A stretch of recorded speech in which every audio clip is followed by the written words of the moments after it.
Welcome to another Daily Classics. This is Rob Lofaris, your host. As you know, we moved away from our Facebook group page and we're now exclusively on our YouTube channel. And if you found me here today, then you know where I am. So please share this page with friends that love cars. And if you get time to subscribe to the channel, well, even better. The car featured today is going to be a 1974 Saab Sonett Mark III. This car was built up to 1974. It's the last rendition of the Saab Sonnet. Some believe it's the better rendition of it. I like it. I had the same exact car, same colors, and also I share with you my experiences.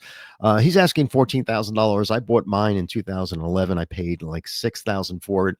So if you think about it, 2011, 2024, with inflation and all, you would think that $14,000 is a good deal. And we'll go through the pricing in a little while. This one is a really nice looking car, and it looks to be original. And of course, because it's in Albuquerque, New Mexico, it's stating that it's rust free. And we'll get into the photographs shortly. I wanted to share this tab with you. This is from Wikipedia. We'll just talk about the Saab Sonnet. The car had two basically production periods. The Series 1 was from 1955 to 57, and the Series 2 and Series 3 was from 1966 to 74. The original Saab Sonnet was built between 1955 and 57, and it was basically a parts bin car.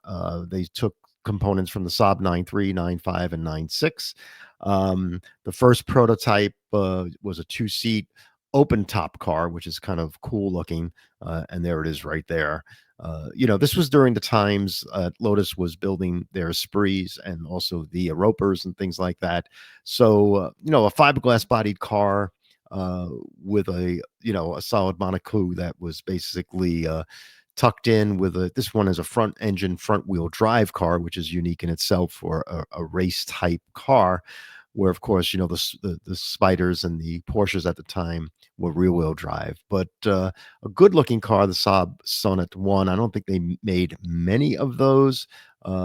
Maybe like a thousand of them were built at the time.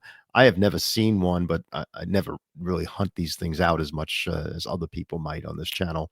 But yeah, look at that beautiful design of the car. I mean, it really has an influence of being like a Porsche Spider and such. But by no means I'm saying it's as aggressive and handled as well as a Porsche. But good looking car. The Saab Sonnet 2 was basically one of my favorites because I'm not a big flip light type car. The headlights on the Saab Sonnet 3 that I had a manual operated headlight covers. But I just like this body style better. This, I believe, was a 3-cylinder, and the Saab Sonnet, the 74 that we're going to show, is a 4-cylinder engine. So, but this was originally produced in 1966 to 1969. Again, it's related to the 9.5 and the 9.6 at the time. There was an option for the V4. I'm sorry, I thought it was just an i3, but there was a option for the V4. So we finally got into a 4-cycle type engine on this car. I guess was later in production, but a good looking car. I don't see many of these available online anywhere in my shopping.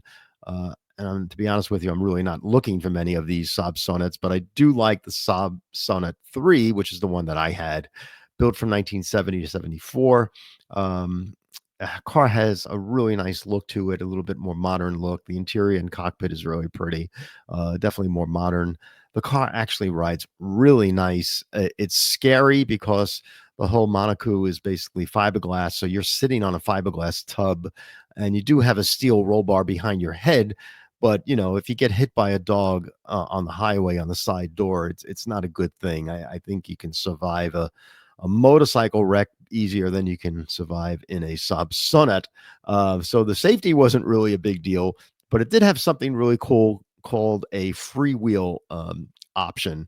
And basically, there was a lever underneath the dashboard. So if you were on the highway, you can disengage the clutch and just roll the car down a highway at 60, 70 miles an hour with no noise. So it was almost like being in an airplane where the car's engine stalls and you're saying, I'm just freewheeling. And it really was a freewheeling function. And it was kind of fun and scary all the same. But the Saab Sonnet, when I went on Bring a Trailer, prices on these cars average all over the place, right? So you can get this minted one here. They sold for $21,000 back in September recently on Bring a Trailer. Bring a Trailer is going to have a premium on their cars because they got buyer's fees and all that stuff. But normally you find some good stuff on Bring a Trailer. This car looks nice, a different color blue. I don't know if it's a factory color or not, but a good looking car. But $21,000. So when you look at the spider graph here of pricing on this car, you can see that the pricing on the Saab Sonnets are kind of like all over the place, but they hover under the $10,000 mark most of the times. You can still find them for $6,000, needs some work. So this one here that we found on Craigslist for $14,000 doesn't appear to be too bad. Looking at the car has some chipped fiberglass on its door. Um, but it looks very intact and very original. It has the fog lights in the front grille. My car didn't have that. The bumper guards look nice and original. The headlights look like they work properly. The back of the car looks nice. It doesn't look like there's checking in the paint, which is very common. I'm assuming this might be a repaint because it looks so nice. But then again, with this damage here on the door, it might be the original paint. But those are the things you have to look into. Some scratches on the car probably happen in the garage, which is common. The interior has these fixed bucket seats, like a 914.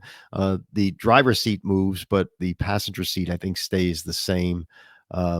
Flat floors, which is very cool to drive. A little claustrophobic when you're driving this at speed. It does stay very, very well down to the ground. It has a front nose that keeps the car planted a bit. So I remember driving this at 75, 80 miles an hour on the throughway, and I was quite impressed by it. A nice design, nice cockpit, easy to get in and out, not too bad. It's got a little bolster here that moves up and down on a little cloth. There's your steel roll cage that goes around. That's kind of cool. I guess that would protect you a little bit, but again, I wouldn't want to find out. Again, the fiberglass floor is sitting on fiberglass a bit here. There might be a steel superstructure here, but I'm thinking it is fiberglass with some steel reinforcements. And there's the back of the car, and yeah, that's steel here. So there is some steel on the undercarriage, but it's still a little scary to sit in it. But the engine's nice, force inline V4 engine for Ford Taurus, I believe, engine they called it back in those days. Simple to work on and simple to get to. So we're not talking too much difficulty. You got to take the hood off though to get your hands in there. Typical undercarriage here, flat floor. Yeah, I guess the flat floor here. This, I believe, the edges are fiberglass, and this might be steel. There is some steel reinforcement here. I'm sure the roll bar goes into some steel work here. Simple exhaust, no catalytic converter, of course. Race inspired type front end suspension. Looks interesting. Regular shocks with coil springs on them. Flat floor is good for speed and aerodynamics, so give Saab credit for doing that back in those days. Good looking car, a lot of fun. Is the car worth that much money? $14,000. I'm not 100% sure I would go that run at $14,000, but it's probably worth $10,000. It says the car has been a desert car. All the work has been done to keep it original as possible. The fiberglass body is in great shape. 2 small areas of damage he shows. The interior is very clean. I agree with that. He put new headliner in, dash and door panels. He put struts on the rear, put new seals on the doors. So he's done some work on the car. So he's probably asking, $3,000 more than it's maybe worth, but you have to look at these cars in person and see if it's something for you. Anyway, a nice car, something I would recommend looking into. It's located in Albuquerque, New Mexico. Just go to Craigslist. I can't provide a link on this car because YouTube won't let me. But if you do go to Craigslist in Albuquerque and type in a 74 Saab Sonett, you'll find this car sitting here. It's been posted 8 days ago and is the first time I've seen this car. And I do look at cars often every day. And that's it. Thanks very much for joining me today. If you like this page, please subscribe to this channel. I appreciate that. And share with friends that love cars. We'll see you again real soon with another Daily Classics top pick. Thanks very much. Have a great day.